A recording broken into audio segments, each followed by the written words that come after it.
Okay, so for part 2, I've got my coffee mug all pinched out, and now I'm ready to go ahead and finish it up. The first thing I want to do is add just a little bit of a ring on the bottom so that it doesn't leave a big mark on the table. And to do that, I'm going to roll out a coil like this. Okay.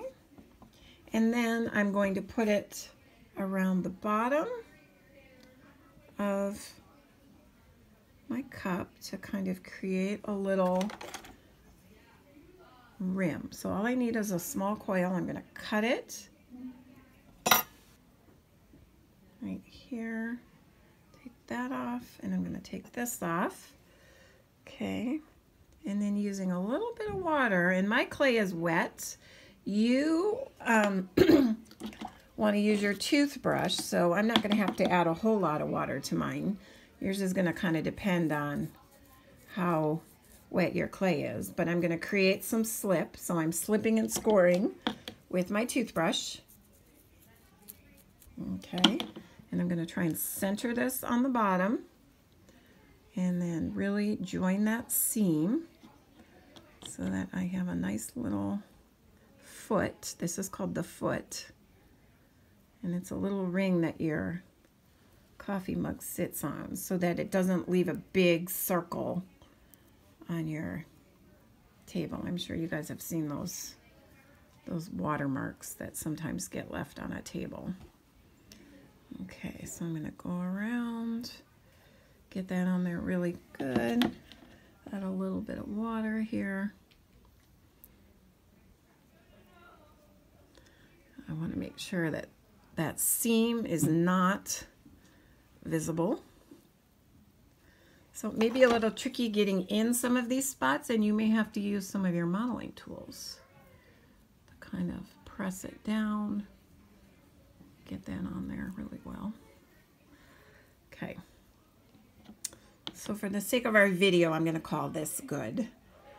If I was really keeping this, I would probably spend a little bit more time and get it really nice and even. But for now, we're going to stop.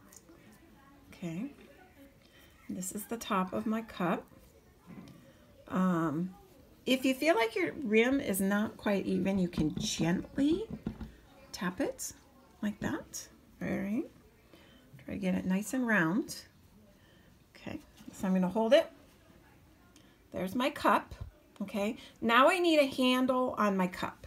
And so to do a handle, you're going to roll out something, a bigger coil, okay, kind of like a carrot. I call it sort of a carrot. Okay, and we're gonna, whoops, sorry for that, I just bounced my camera. I'm gonna gently throw it at the end. And as I do that, it thins out and it gets a little bit longer. Okay.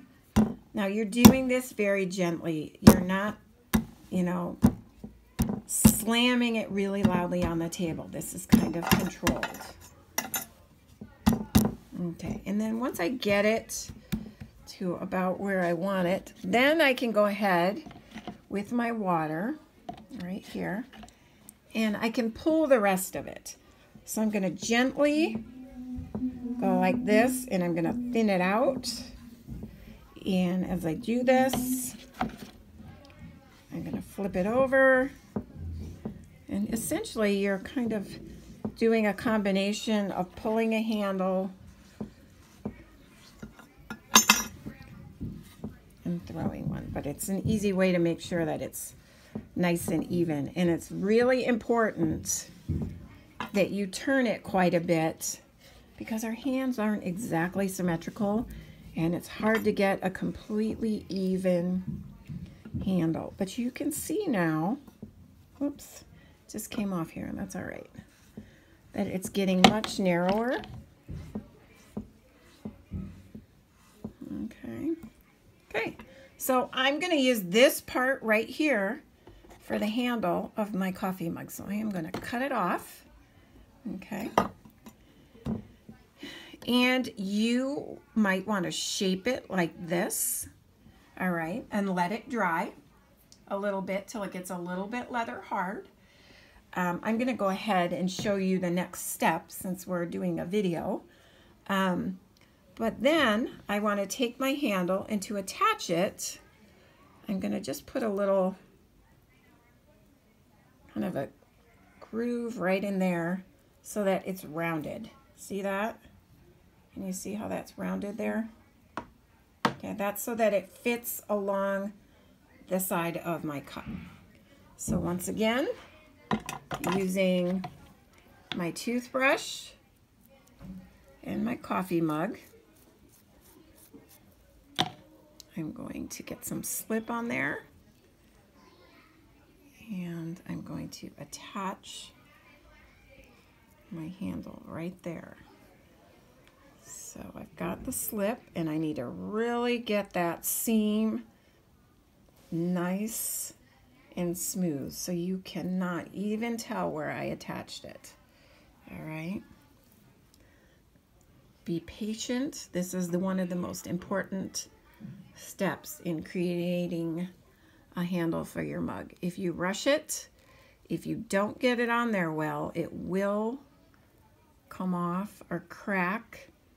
And if your clay is dry, there's really no way to fix it. So we want to take our time, not rush it. Get it on there really, really well. Join that seam. Okay. And you can see where the only tool I'm using other than my toothbrush to slip and score is my fingers. All right. I always tell kids those are the best tools that you have in art are your fingers. And then you can do the same thing here at the bottom, or I like to just use my thumb, kind of press it in there like that, and then smooth it out. All right. I think it looks kind of nice that way. And then I reinforce that inside seam sometimes with just a small little coil of clay. So when I say a small coil, I'm talking about like a little mini can of soup almost, a small little cylinder. And I'm going to cut the end off there, the end off there. Okay. And I'm going to get it wet. I just dip it in my water. It's kind of the way I like to do it. And that just kind of reinforces that seam there. Just because this is kind of a weak area when you put the handle on. And I think this will help some of you really get it on there. Keep it from drying out quickly. When our clay doesn't dry out evenly, it tends to crack and break off. Okay, so I'm going to go ahead, get that on there really well. So there is my coffee mug. Okay, and I've got my handle on there. Once this gets leather hard, you're going to take your tools. You're going to carve gently on the bottom your initials and your class period. Okay, this nice and round. This still needs some work. I'm going to go back and touch this up a bit. And then once it's leather hard, if you want to add some decorative elements to it, you can. So for instance, I have right here a die. I'm going to put a couple stamps in my pot just because I think it looks cool. Squeeze that, not too hard because I don't want it to go all the way through. Okay, I'm going to put one there. And I like this because my dots on my die are recessed. And so you can kind of see where the numbers are on here. Okay, there's another one. But you could use any tool that you have. Try not to carve into it. Instead, use your tools. Okay, I'm going to use my, almost like I'm making a peanut butter cookie. Okay. Just try to create some variety and interest here. And I'm just pressing, I'm not carving. Okay. So my favorite way to dry a coffee cup when you're done is to tip it upside down. It takes some of the pressure off this part of the handle, prevents it from pulling away from the cup. So if it's like this, it kind of pushes the top of the handle in. And I'm going to leave it like this to dry. And then once it's dried or leather hard, if I want to, I can flip it back up and I can dry the inside as well. All right, good luck.